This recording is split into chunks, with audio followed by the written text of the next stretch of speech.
Sir, തിരഞ്ഞെടുപ്പൊക്കെ ഏകദേശം അടുത്ത് വരാറായി.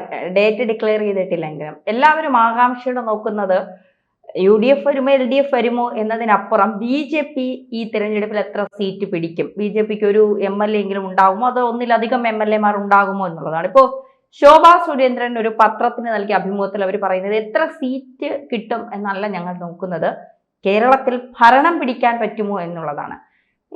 ഇപ്പൊ എന്നെ പോലെ ഒരുപാട് മാധ്യമ പ്രവർത്തകരുണ്ട്, അല്ലെങ്കിൽ ഒരുപാട് BJP പ്രവർത്തകർ, BJPയെ സ്നേഹിക്കുന്ന ഒരുപാട് ആളുകളുണ്ട്. ഇപ്പൊ നമ്മുടെയൊക്കെ ഒരു സംശയം, എത്ര കാലമെടുക്കും BJPക്ക് കേരളത്തിന്റെ ഭരണം പിടിക്കാൻ? കേരളത്തിൽ BJP ഒരു MLA എങ്കിലും ജയിക്കുമോ എന്നുള്ള ആശങ്ക ഉണ്ടായിരുന്ന ഒരു കാലഘട്ടം ഉണ്ടായിരുന്നു. അതൊരിക്കലും സംഭവിക്കില്ല എന്നും വരെ ആളുകൾ വിശ്വസിച്ചിരുന്നു. പക്ഷേ കേന്ദ്രത്തിൽ 2014 ശ്രീ നരേന്ദ്രമോദിയുടെ കേന്ദ്ര സർക്കാർ വന്നതിന് ശേഷം സ്വാഭാവികമായും കേരളത്തിലും BJPക്ക് വളർച്ചയുടെ ആരംഭം കുറിച്ചു. ഒരു അസ്പർശ്യത കൽപ്പിച്ചിരുന്ന പല മേഖലകളിൽ നിന്നും ആ അസ്പർശ്യതയൊക്കെ മാറിക്കിട്ടി. മറ്റേതെങ്കിലും ഒരു രാഷ്ട്രീയ പാർട്ടിയെ പോലെ തന്നെ പരിഗണിക്കാവുന്ന ഒരു പാർട്ടിയാണ് BJP എന്നുള്ളൊരു നിലയിലേക്കൊക്കെ ആളുകൾ ചിന്തിച്ചു തുടങ്ങി.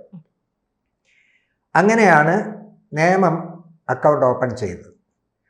ആ അക്കൗണ്ട് ഓപ്പൺ ചെയ്തതിന് ശേഷം പിന്നെ അത് നിലനിർത്താൻ കഴിയാതെ പോയി.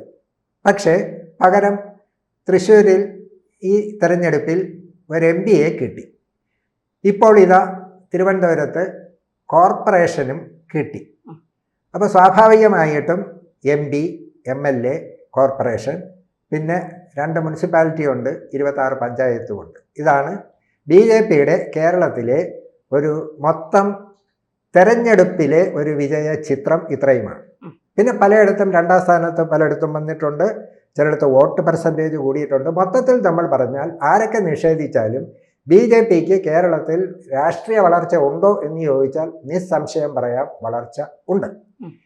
ആ വളർച്ചയ്ക്ക് അടിസ്ഥാനമായ കാര്യങ്ങൾ എന്തൊക്കെയാണെന്ന് ചോദിച്ചാൽ നമ്മൾക്ക് പലതും ഊഹിക്കാനേ പറ്റും.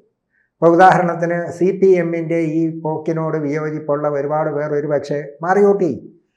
കേരളത്തിലെന്നല്ല, ഒരിടത്തും സ്ഥിര വോട്ടില്ലല്ലോ.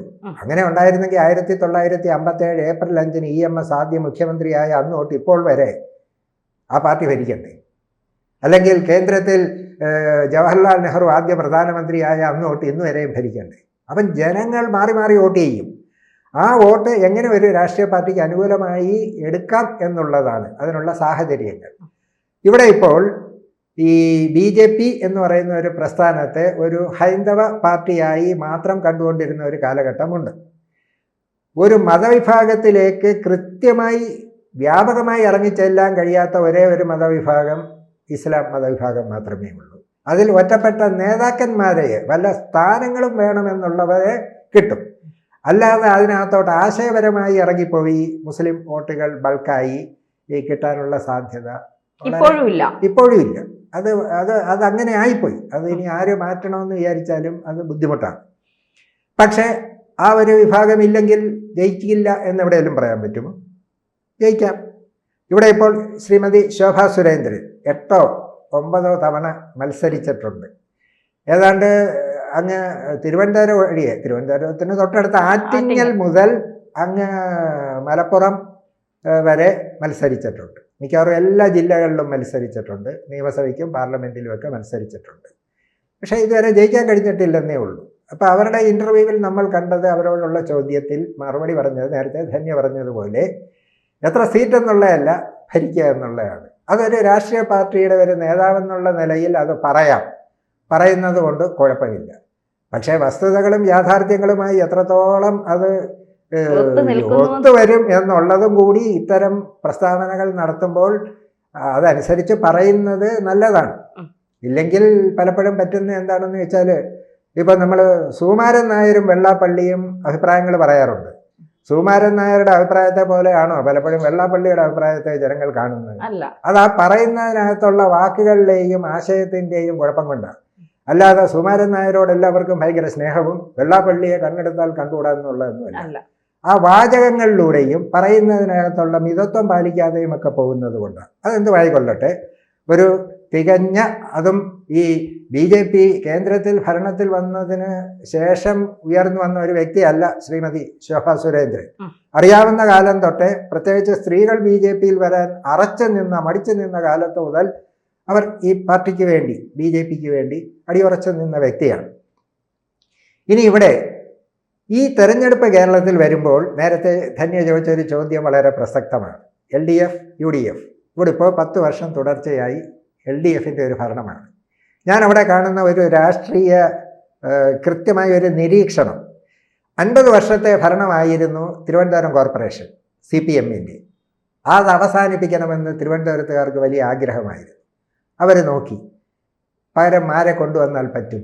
35 കൗൺസിലർമാർ BJPക്കുണ്ട്, കോൺഗ്രസ്സിന് 10 ഉള്ളൂ. 35ൻ്റെ കൂടെ ഒരു 15 പേരെയും കൂടെ ജയിപ്പിച്ചു വിട്ടാൽ LDFിൻ്റെ കോർപ്പറേഷൻ ഇല്ലാതാക്കാം. അതവർ ചെയ്തു. 50 പേരെ കൊടുത്തു, ഒരു സ്വതന്ത്രനെയും കൂടെ കിട്ടി, ഭരണം കിട്ടി. ഇനി വരാൻ പോകുന്ന 10 വർഷത്തെ തുടർ ഭരണം പിണറായി 3.0 വേണോ എന്നുള്ളതാണ്. ഏതാണ്ട് ബഹുഭൂരിപക്ഷവും അത് വേണ്ട എന്ന് പറയും. ശരി, വേണ്ട എങ്കിൽ പകരം ആര്? എന്തായാലും ഇന്നത്തെ സാഹചര്യത്തിൽ ഒറ്റയടിക്ക് BJPക്ക് കേരളത്തിൻ്റെ ഭരണം കിട്ടുമോ? ഇല്ല. അപ്പോൾ സ്വാഭാവികമായിട്ടും CPMൻ്റെ ഭരണം കേരളത്തിൽ നിന്ന് ഇല്ലാതാക്കണമെങ്കിൽ തിരുവനന്തപുരം കോർപ്പറേഷൻ BJPയെ ജയിപ്പിച്ചതുപോലെ കേരള ഭരണം ആരെ ഏൽപ്പിക്കേണ്ടി വരും? കോൺഗ്രസിന് സ്വാഭാവികമായിട്ടും. അവിടെയുള്ള ഒരു പ്രശ്നം എന്ന് പറയുന്നത്, ഈ പലരും ചൂണ്ടിക്കാണിക്കുന്നത് പോലെ ജമാഅത്തെ ഇസ്ലാമി എന്ന് പറയുന്നതിന്റെ ആശയപരമായ കാര്യങ്ങളൊക്കെ നമുക്കറിയാം. അവർ മതരാഷ്ട്രവാദവും ശരീഅത്ത് നിയമവും ഒക്കെ മുറുകെ പിടിച്ച് ജീവിക്കുന്നവരാണ്. അത് ഓരോരുത്തരുടെയും ആശയപരമായ കാര്യങ്ങളാണ്. ഇപ്പോൾ RSS എന്ന് പറയുന്ന ഹിന്ദു രാഷ്ട്രത്തെ കുറിച്ചാണ് അവർ സംസാരിക്കുന്നതെന്ന് പറയുന്നത് പോലെയാണ് ജമാഅത്തെ ഇസ്ലാമി. അപ്പൊ ഈ സ്വാഭാവികമായി അവരുടെ ആശയങ്ങളോട് കേരളത്തിലെ ഒരു 70% ആൾക്കാർക്കും വലിയ താല്പര്യമില്ലാത്തതുപോലെയാണ് പലപ്പോഴും നമ്മൾ പല കാര്യങ്ങളിൽ നിന്ന് നമുക്ക് മനസ്സിലാക്കാൻ സാധിക്കുന്നത്.